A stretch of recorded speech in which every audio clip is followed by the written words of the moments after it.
తలుపు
తీరా.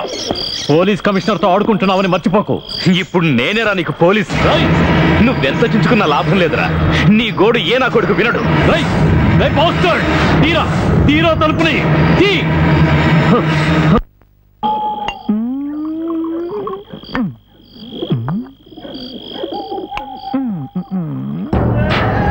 ఇలా ఇవ్వు. ఏంటి నీళ్ళరా? ఏంట్రా బావా ఈరోజు ఇలా కొట్టేస్తున్నావు? నా కాళ్ళు చేతులు వణుకుతున్నాయి. ధైర్యం కోసం. సిటీ పోలీస్ కమిషనర్ మన కస్టడీలో ఉన్నాడా? నమ్మలేకపోతున్నాను రా. నేను కూడా. ఎరా నేను ఒకసారి చూడొచ్చా? వద్దు, రేపు చూద్దాం. చేయాల్సిన పనులు చాలా ఉన్నాయి.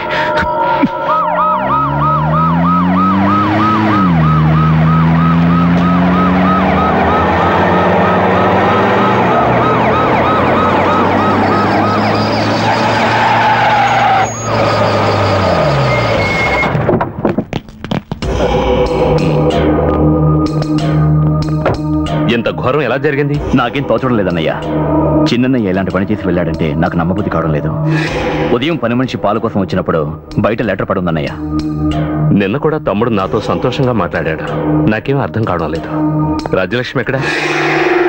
ఎంతైనా మన ఆఫీసర్. వందలాది కుటుంబాలు తన నాశనం కావాలని చెప్పించారు. దాని ఫలితమే ఇది. ప్రియమైన రాజ్యలక్ష్మికి, పిల్లలకి, ప్రాణప్రదమైన సోదరులకు మీతో నవ్వుతూ మాట్లాడుతున్నానే కానీ కొన్ని రోజులుగా నాకెందుకో మనశ్శాంతి లేకుండా పోయింది. తప్పుల మీద తప్పులు చేస్తున్నాననిపిస్తోంది. సిరి సంపదలు, భోగభాగ్యాలు ఇక చాలు అని ఎవరో చెప్పినట్టు అనిపించింది. దేవుడు కూడా క్షమించని మహా అపరాధాలు ఎన్నో చేశాను. దానికి పశ్చాత్తాపడుతున్నాను. పుణ్యక్షేత్రాలు చూడడానికి నేను తీర్థయాత్రలకు వెళ్తున్నాను.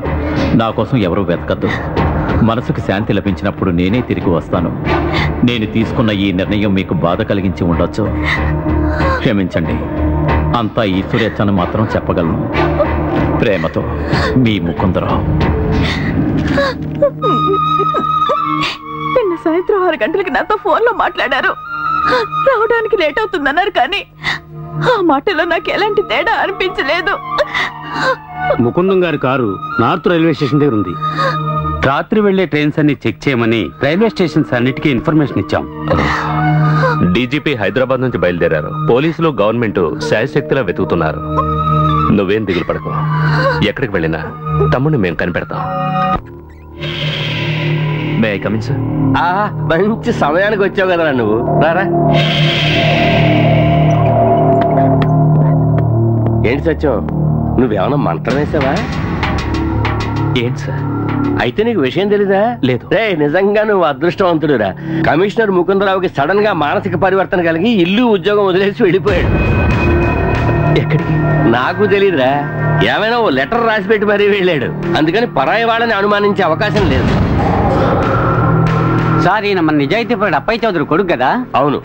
అదృష్టం ఉంటే ఈసారి జరిగే ఎస్ఐ సెలక్షన్స్ లో ఇతను ఉంటాడు. ఇక ఇప్పుడు నా అదృష్టం మీ చేతిలో ఉంది. దయచేసి నా పేపర్స్ రెడీ చేయండి సార్. ఓ 2 రోజులు వెయిట్ చేద్దాం. ఈలోగా కమిషనర్ రాకపోతే నేనే పేపర్స్ సంతకం పెట్టేస్తాను. ముకుందరావు గురించి పోలీస్ ఎంక్వైరీ ఏం చేయట్లేదా? ఎందుకు చేయరు రే? కేవలం సిటీ పోలీస్ కమిషనర్ గారికి అబ్స్కాండ్ అయింది. రాష్ట్రం మొత్తాన్ని నియంత్రిస్తున్న బొప్పిలి ఫ్యామిలీ వారి హీరో 4 వైపులా పోలీసులు వెతుకుతున్నారు. పుణ్యక్షేత్రాలన్నింటిలోనూ వెతకమని ఆర్డర్స్ ఇచ్చారు. వాడు ఇప్పుడు నిజంగానే భక్తుడై ఉండొచ్చు కదా.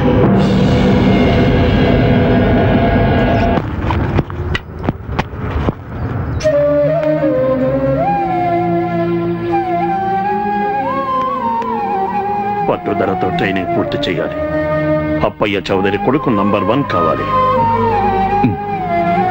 పోలీస్ ట్రైనింగ్ కష్టంగా ఉంటుందటగా. వేళకి భోంచేస్తూ ఉండు. మరి ఇన్స్పెక్టర్ అయి తిరిగి వచ్చాక నాకు మంచి డ్రెస్సులు కొని పెట్టాలి.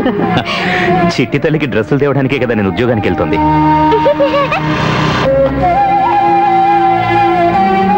చిట్టి తల్లి బాయ్. ఏంటి ఏదో ఆలోచిస్తున్నట్టున్నా? అదే మనుషుల కష్టాల గురించి ఆలోచిస్తున్నా. అనవసరమైన విషయాల గురించి ఆలోచించకుండా నా గురించి ఆలోచించు, అది మంచిది. అవును సత్యం, మనం ఇలాగే స్కూటర్ మీద హైదరాబాద్కి వెళ్ళిపోతే ఆడుతూ పాడుతూ జాలీగా వెళ్ళొచ్చు. మా అబ్బాయి గారికి చాలా ఆశ ఉంది.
Thank you.